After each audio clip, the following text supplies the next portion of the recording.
Too Much Glue. Written by Jason Lefebvre, illustrated by Zac Retz. Our art teacher says too much glue never dries. She reminds us, glue raindrops, not puddles. And she warns me, Maddie, too much glue. But my dad and I love glue. At home, we make glue glasses, glue mustaches, and even glue bouncy balls. Mom is happy to help. So, during art class, I find the fullest bottles of glue. I tip them over and squeeze. Glue squishes from the orange tips and slops all over.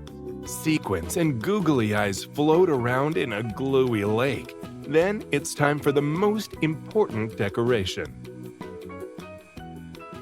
Geronimo!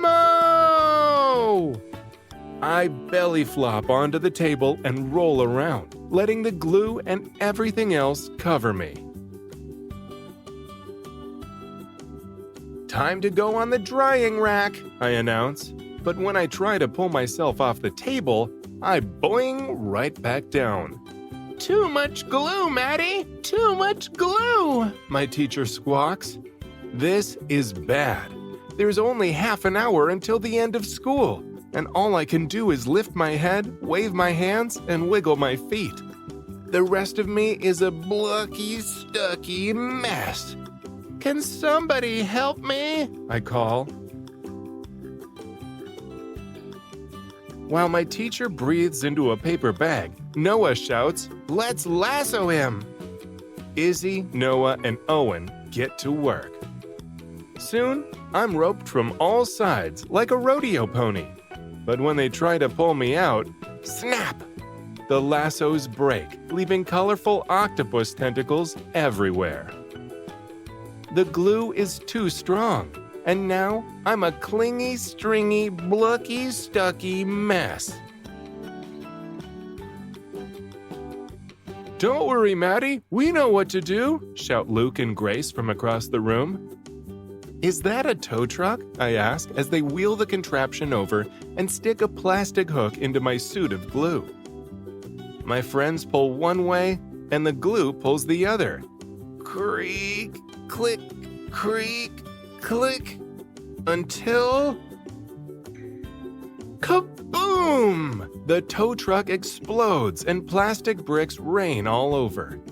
Now I'm a clicky, bricky, clingy, stringy, blocky, stucky mess. The school nurse bursts in and checks my temperature. 98.6. Sorry, no fever. I can't send you home early. She dabs and pats me like I'm spilled juice, but the more she blots, the more the glue spreads. Soon, I'm a melty mummy, clicky, bricky, clingy, stringy, blocky, stucky mess. Then the principal comes in. He takes one look at me, sticks a note on my belly, and leaves. Seeing my teacher huffing and puffing like a train gives me a great idea. I whisper it to Haley and Owen. The final bell rings, and everyone freezes, except Owen and Haley.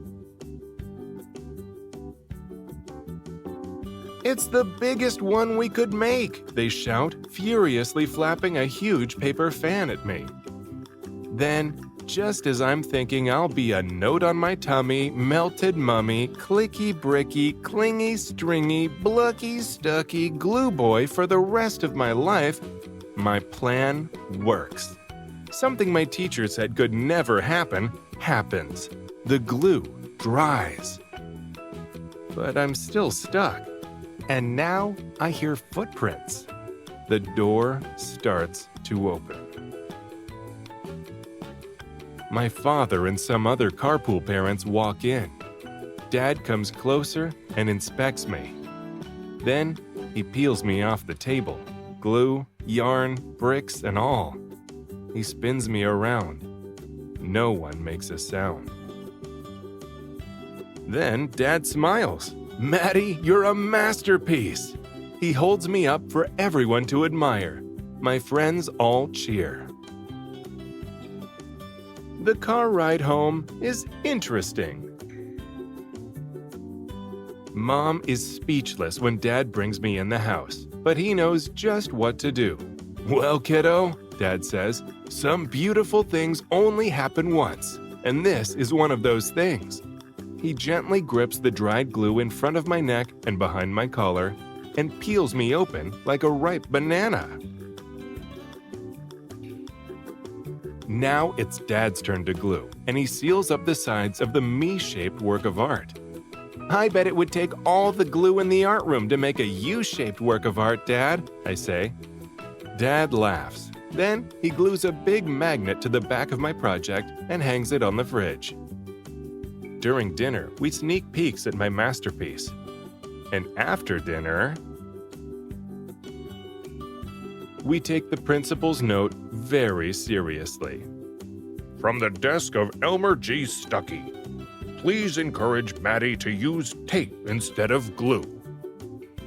The end.